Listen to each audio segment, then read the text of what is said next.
And finally, and I think you're going to do a bit of the heavy lifting here, the Dragons coaching saga. Do you want to vent a bit, or do you want me to help you stick to some kind of structure?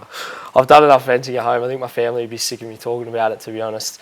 So Jason Ryles, obviously now it's well documented. He was pretty close to signing with the Dragons. It looked like it was going to be a 4-year deal. I think it was as late as Tuesday night. All the indications and all the reports were he was ready to sign on the dotted line, and then came Wednesday, I think it was Wednesday morning, and he's going back to Melbourne in not even an assistant coaching role. I think he's going to be working in the pathways, and then I guess the plan eventually will be him to take over Craig Bellamy as head coach down the line, whether that's in 2025 or 2026 or 7. Depends. There's a bit of fancy about Bellamy. Lots of farewell tours. Yeah, I know. He loves changing his mind and backflipping, doesn't he? So it put Ryles in a weird spot, but you know that's a good indication or a bad indication of where the Dragons are at if he's going back to the Storm with no guarantee of him getting the head coaching role for possibly 2 or 3 more years, as opposed to getting a 4-year deal to $800,000 a year as well for a bloke that hasn't coached first grade before.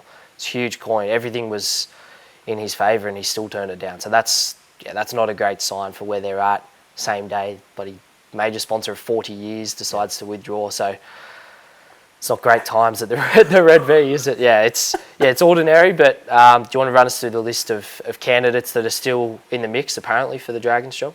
Ben Hornby. Yeah, he was one that originally, before Ryles looked like he was in the box seat, he was, what I heard, was at the top of the list. Yeah. But yeah, I don't know if he still is now. Dean Young.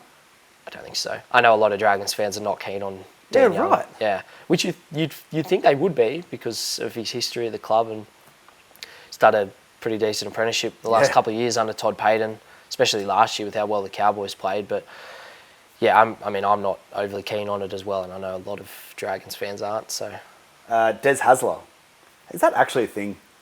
Or is it just because he's out of work? I think he genuinely was in the mix and he was interested, and I think he has the same agent as Ben Hornby, and they were both in the mix early doors. That kind of seems to have quieted down, but I know there's a lot of people within the game, Gus Gould especially. I know James Graham as well has spoken very highly of Des, obviously their time together at the Bulldogs. And he's a good man manager, he's an old school coach, but old school was what they went with Hook, and it didn't really work. So I don't know, you can look at it from both ways, but Desi wouldn't be the worst option, but I don't know if he's the right man for the job long term.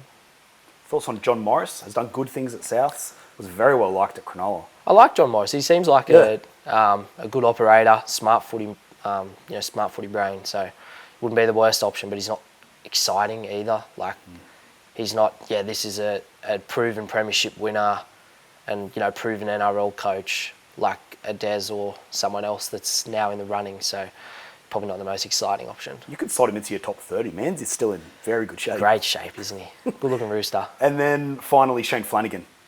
I think he's a front runner now. From what I can gather, they've probably had to do a little bit of grovelling, to be honest, because it seemed like he was, and he even came out publicly and said, I haven't had any contact with them and they haven't shown much interest in me. But I know if the job was on the table, I think Flano would end up taking it. And from what I can gather now, he probably is the man they're looking at. I know Peter Doust especially has not been overly keen on Shane in the past. Obviously he was there a couple of years ago as an assistant coach and he was working in recruitment. That ban's completely finished now, so he's available, eligible to come back and coach an NRL side. He's a premiership winner. He has a great record as an NRL coach. Some of the stuff that's happened off the field, not so great. But I think out of all the options which aren't that exciting, he's probably the right man for the job now. As much as I probably would have preferred to see Ryles, I think Flanagan now is the man. You've seen firsthand what he can do at the Sharks over a long period. He took over in 2012 or something. Yeah. Sharks were a circus. Like they're in way worse position than the Dragons are now. Now they don't have as strong a board, or didn't at the time. Yeah. So Dragons is a different beast altogether. But I think he's the man for the job, and he knows the place. Yeah, he does. He's played there as well, and he's been. But even just in terms of recruitment, he knows the players. Yeah, he's been there, and he's got good relationships with a lot of people throughout the game as well, which could help from a recruitment standpoint. But Jason, the big sticking point for Jason Ryles, he wanted changes in the football department that he was not getting a guarantee on. Yeah. I know Ben Harron is the head of football there at the moment, and I don't think Jason Ryles is overly keen on him staying in that role. Nathan Brown was spoken about as coming back to the club, but he's now joined Parramatta as part of their NRLW staff. Doesn't look like he's going to be going back to the Dragons. Shane Richardson's been spoken about. They've had preliminary talks, but I don't know if they'll go anywhere. But there needs to be changes in the football department, and whether they trust Flanagan enough to make those changes and implement those changes remains to be seen. But I think he's probably now, if we're talking betting odds, he's probably we're always talking betting $1.50, $1.60 favourite, I think, now for the top job, ahead of probably Ben Hornby. Yeah. But I think Flano's the man. Yeah, I'm 100% agree with you.